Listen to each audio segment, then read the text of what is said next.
Mes premiers J'aime lire présente un roman écrit par Arnaud Alméras, illustré par Églantine Solmans et raconté par Hubert Drac, Une rentrée ensorcelée. Si tu écoutes cette histoire en lisant ton magazine, tourne la page quand tu entends Chapitre 1. Vite, c'est l'heure. Ce matin, chez la famille Ruban, tout le monde est en retard. Madame Ruban embrasse Lucie et Thomas à toute vitesse et elle sort en disant « Bonne journée et à ce soir, les chéris !» Puis, c'est au tour de Lucie, Thomas et leur papa de quitter l'appartement pour se rendre à l'école.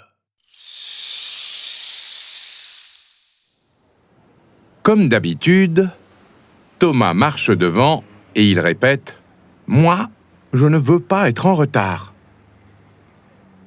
En traînant des pieds, Lucie grogne « Et moi, le matin, je n'aime pas me dépêcher ». Son papa se tourne vers elle et lui donne la main. « Allez, Lucie, je sais que pour toi, le matin, c'est difficile.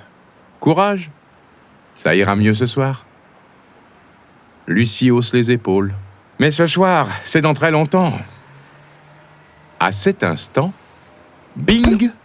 Monsieur Ruban bouscule quelqu'un. Sur le trottoir, une dame, avec un gilet noir, est tombée sur son derrière. Elle est rouge de colère et ses petits yeux lancent des éclairs. « Oh, pardon, madame !» s'écrie monsieur Ruban. « Je ne vous avais pas vu. » Vite, Lucie, Thomas et leur papa aident la dame à se relever. « Vous n'êtes pas blessé ?» balbutie monsieur Ruban. La dame marmonne en grimaçant. « Non, ça va, ça va. » « Tant mieux, » se félicite monsieur Ruban. « Excusez-moi encore et bonne journée, madame. Je suis un petit peu pressé. » Et monsieur Ruban repart à grandes enjambées, accompagné de Thomas et Lucie.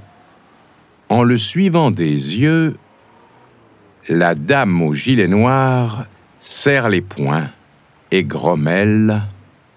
« Ah, tu es pressé.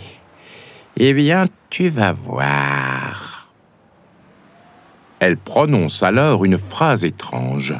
« Par les 1000 chats noirs, que la malchance et les retards te poursuivent jusqu'à ce soir. » Et un méchant sourire apparaît sur le visage de la sorcière.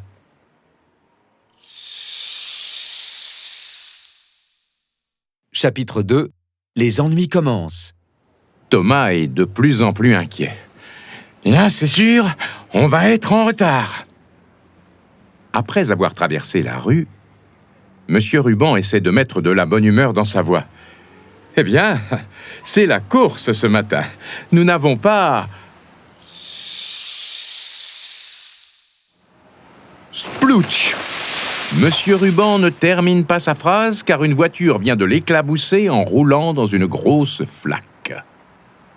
Monsieur Ruban est trempé. « Oh non! Mon costume !» s'exclame-t-il. « Tu n'as pas de chance, papa !» dit Lucie en secouant la tête. Pauvre monsieur Ruban. S'il se retournait, il verrait, au bout de la rue, la sorcière qui ricane.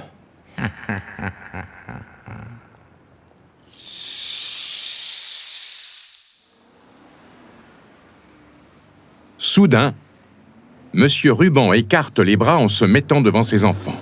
« Attention !» Paf!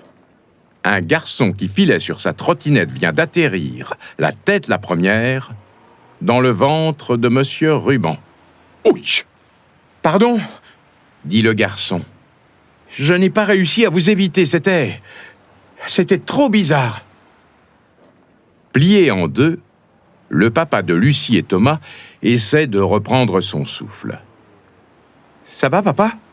demandent Thomas et Lucie, un peu inquiets. Leur papa les rassure. Oui, oui, pfiou. On va se dépêcher, hein, pfiou. Et rattraper le temps perdu. Un peu plus loin, la sorcière les suit toujours en se frottant les mains. Lucie, Thomas et Monsieur Ruban marchent le plus vite possible.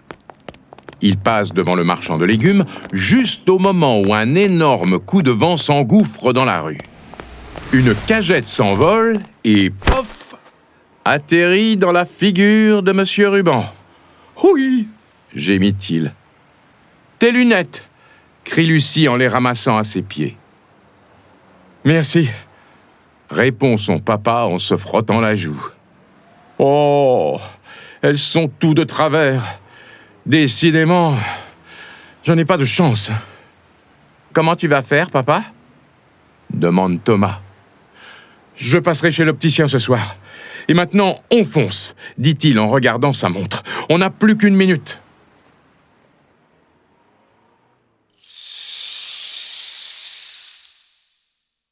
Chapitre 3.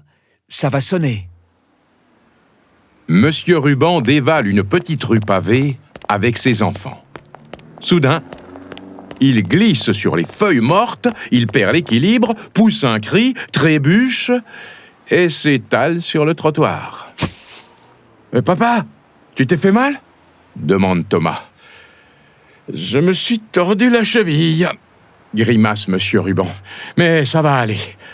Filez, vous êtes presque arrivé. » Cachée au coin de la rue, la sorcière se tient les côtes.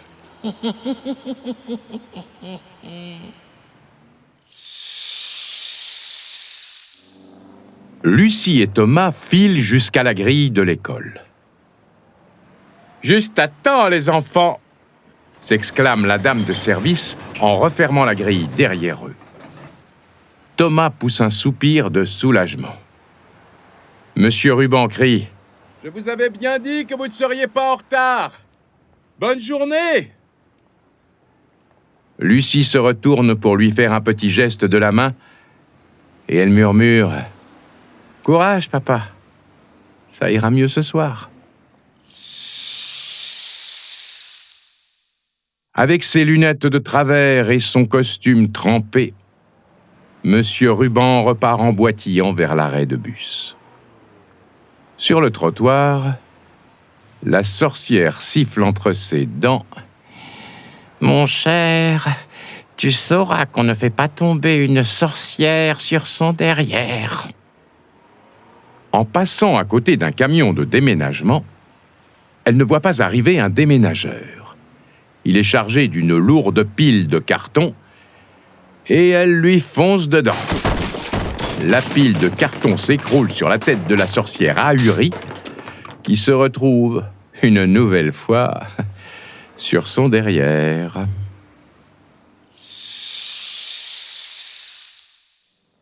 Les déménageurs se précipitent pour aider la sorcière, mais elle proteste. « Lâchez-moi, je peux très bien me débrouiller toute seule. »« Vous êtes solide, car vous auriez pu vous faire très mal, » dit le premier déménageur.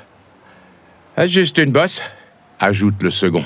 « Vous vous en sortez bien. »« Vous trouvez que je m'en sors bien, bande de crétins ?»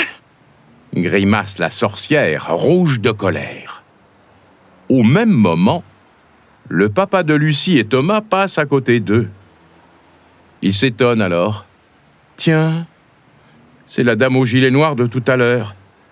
Pour elle non plus, ce n'est pas un jour de chance. »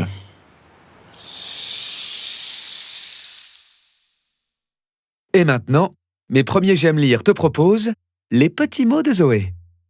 Quel beau verre! Quel éclat! Oups! Quels beaux éclats de verre!